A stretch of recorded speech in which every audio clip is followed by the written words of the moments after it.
Hello everyone, welcome again on my channel Easynomics. I am Shweta Goyal and we will continue the series of microeconomics for economic optional IAS. This video is the part second of the perfect competitive market. In this video we will complete the perfect competition market and we will study about the different shutdown points, normal profit, supernormal profit. So yeah, let's get started.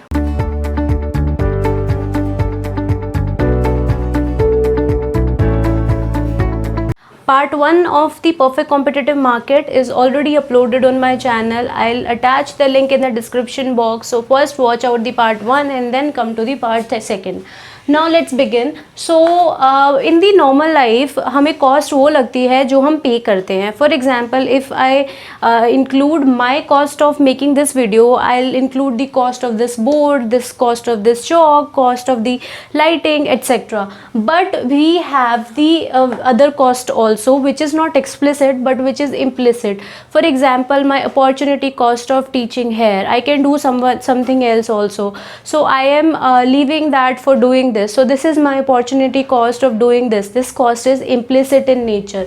So cost is of two types, accounting and economic. In accounting cost we include only explicit cost which we pay in rupees or currency, but in economic cost we include both opportunity cost, that is implicit cost, and the explicit cost. So in economics we consider the economic cost only unless it is mentioned in the question that it is accounting cost. Okay, now come to the normal profit. Normal profit is dependent on which cost you take to find out the profit. ठीक है, तो सो जो normal profit होता है, accounting profit will be the one in which your explicit expenditure subtracted from the explicit revenue. But in normal profit we subtract normal profit वो profit होता है जहाँ पे आपकी इम्प्लिसिट कॉस्ट को भी कंसिडर किया जाता है. तो यहाँ पे हम economic cost and economic revenue को कंसिडर करते हैं. सो जब हमें पे ज़ीरो इकोनॉमिक प्रॉफिट होगा तो वहाँ पे ज़ीरो नॉर्मल प्रॉफिट होगा और उस सिचुएशन में हमारे पास total revenue is equals to total cost होगा.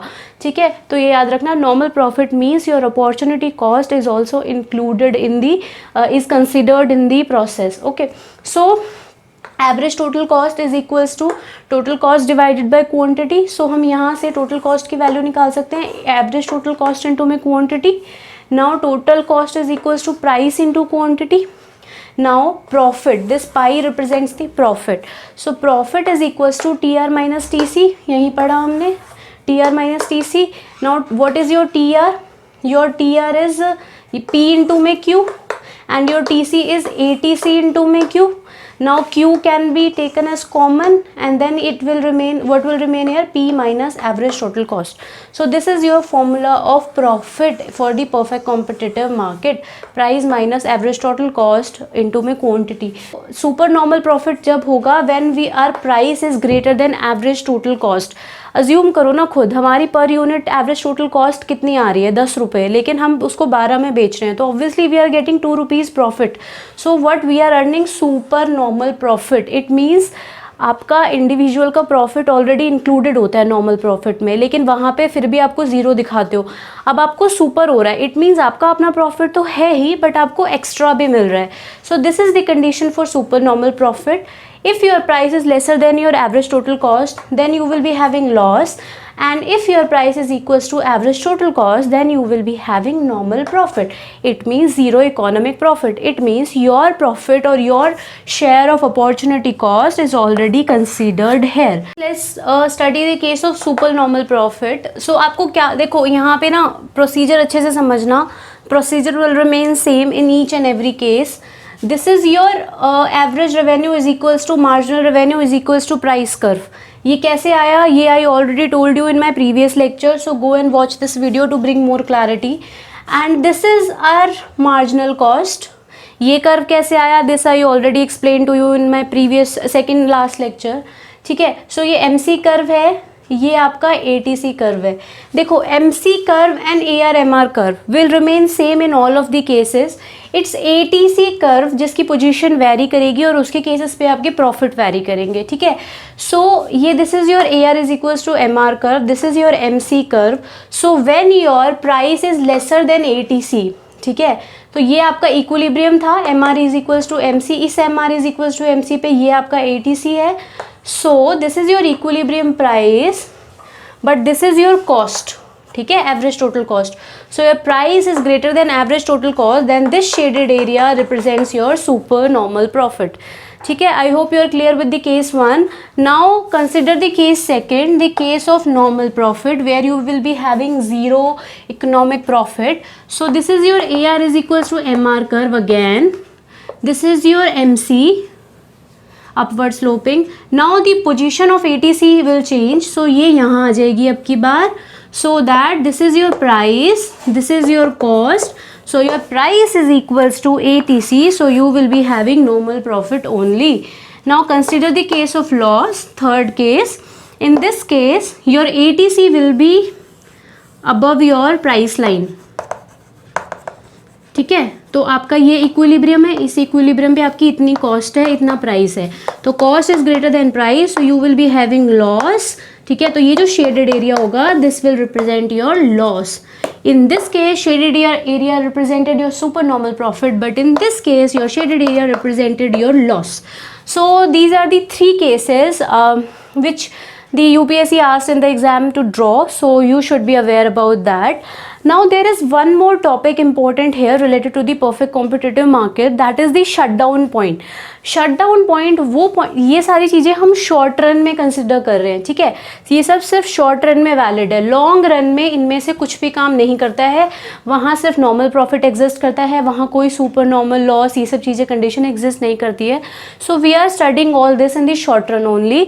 सो शटडाउन पॉइंट क्या होता है? फर्म, ऐसा पॉइंट जब फर्म डिसाइड करेगी कि वो शॉर्ट टर्म में ऑपरेट नहीं करेगी, उसको लॉसेज हो रहे हैं, तो उसे अपना जो ऑपरेशन है वो शॉर्ट टर्म के लिए शट डाउन कर देने चाहिए, ठीक है. तो उसे शट डाउन पॉइंट बोलते हैं.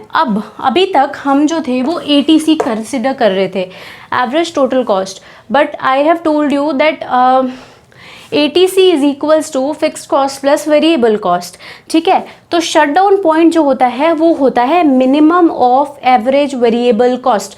वेरिएबल कॉस्ट वो होती हैं जो आपकी शॉर्ट रन में dependent on the your production आते हैं. अगर आप जीरो प्रोडक्शन करोगे variable cost will be zero, production बढ़ाओगे variable cost will increase.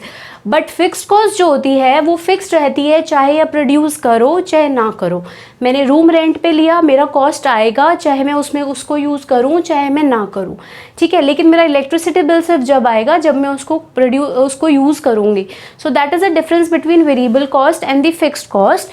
So minimum of average variable cost is important here. So your shutdown point is when your price becomes equals to your average variable cost. Let's understand this with the diagram. So again this is your output, this is your AR is equals to MR, this is your MC and this is your condition of ATC, ठीक है. ये जो loss वाला case था ATC यहाँ होगा, लेकिन यहाँ पे ATC नहीं AVC important है. So when your AVC will be tangent to your price line which is equals to minimum of AVC, this will be your shutdown point. It means जब तक आपकी वेरिएबल कॉस्ट कवर हो रही होंगी for the production तब तक आप production करोगे. लेकिन अगर आपका मान लो AVC यहाँ आ जाए, इट मीन्स आपकी short run production variable cost भी नहीं कवर हो रही है, तो आप उसको क्या करोगे? डिसाइड करोगे शट डाउन. आप सिर्फ यहीं तक प्रोड्यूस करोगे, इसके ऊपर अगर कहीं भी AVC लाई करेगा तो आप उसको प्रोड्यूस नहीं करोगे unless and until price increase होता है. So minimum of average variable cost is known as the shut down point. एक चीज़ और यहीं पे रेलेवेंट वो ये है लास्ट चीज़ कि आपका शॉर्ट रन सप्लाई कर्व.